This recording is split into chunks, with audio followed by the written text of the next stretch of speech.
So we got something working quite well with our with the fluid sim there. So let's go ahead and bring in the rest of the strawberries. So I'll bypass this blast node. Let me just take another look at the sim. So I think the grouping is they're quite far apart there. So I'd like them to be a bit closer together, a bit tighter. So I'm going to come here into the attribute randomize. Let me just name these V, and this was orient, yeah. Orient. So in the velocity, I'm going to change these so to a 0.2, yeah. So from 0.2 to minus 0.2, just to kind of tighten them up a bit. Yeah, we'll delete that so we get all the strawberries together. Another thing I want to do quickly is just to see the voxels are quite coarse there. So I'm just going to drop that down to 0.2, should be good enough for us. Okay, it doesn't have to be perfect. You know, it's only for collision. Obviously, we're not going to be rendering this. We'll be rendering the polygonal geometry with the rest of the strawberry as well. Okay, I'll put the viewport on that. Also in the solver, in the flip solver, something we haven't talked about is in here in the volume motion, in the flip solver, we come to this collision tab, we have this thing called velocity scale. Okay, so I go back actually all the way to here to the collider. So remember, this is linked to the outputs of the RBD simulation, and on this geometry we do have velocity already. Okay, we've got a velocity attribute and an angular velocity, so this is like the spin of the strawberries, and this is the kind of change in location where it is, and we can use that velocity to affect the collision. So the more velocity it has, the more of a splash we'll get. Okay, and this can be kind of artificially, if you like, increased or decreased by changing this value. We just kind of multiply it. Okay, so I'm going to put this up to 12, see what that gets us. So let's try a flipbook with this. I'm going to put this to frame 60.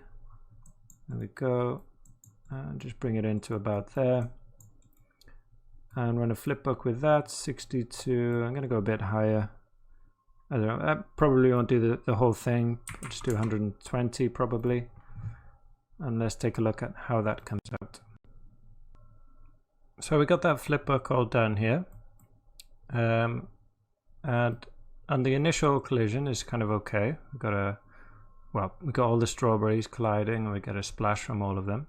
But then if you notice here, after a while we get this weird, can you see where the particles are white, so there the velocity is very high, and just getting this kind of weird explosion and bubbling going on there, you see? So there's the strawberries not really moving, but they're still imparting all this velocity, and it's kind of exploding, and it's not really not what we're looking for, right? So what I'm going to do is just basically, once the strawberries pass through the surface, just delete them, right? So you know, once they're through the surface and underneath all the splashes, you're not going to see them anyway, so we just delete them wholesale, and there's no, you know, we remove the possibility of that problem there. Okay, so an easy way to do that, I'll go back to the first frame. I'm going to jump into my collider here. So these objects are packed, right? So they're basically, if we take a look at the wireframe, you can see it's just one point, right? If you look at we got 12 points there, right? So each one is a packed object with a point. So if I delete that one point, I delete the whole thing, right? So for example here, if I take a look at the points there, this one is 10, I could just put a delete here, and in the group, if I type 10, then yeah, we'll delete that one. Okay, in points also. So I'm going to do this not by typing in the number, but what we can do is use this bounding bounding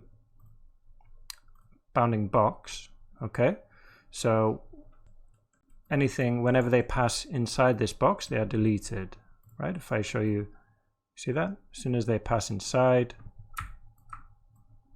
they are deleted, and that will work with the animation also. Right, so if I play this forward, as soon as they go through, they disappear. So let's put the smooth shaded back on, turn off these visualizers. Okay, in X and Y we can just make them as big as we want, just to make sure that it's caught. Okay, and then for the Y we need it correct, so they're deleted at the correct moment. So just as they pass into the ground. So let's see if I do, if I raise it up a little bit there. Okay, so just as they pass through, they disappear. Let's just double check that.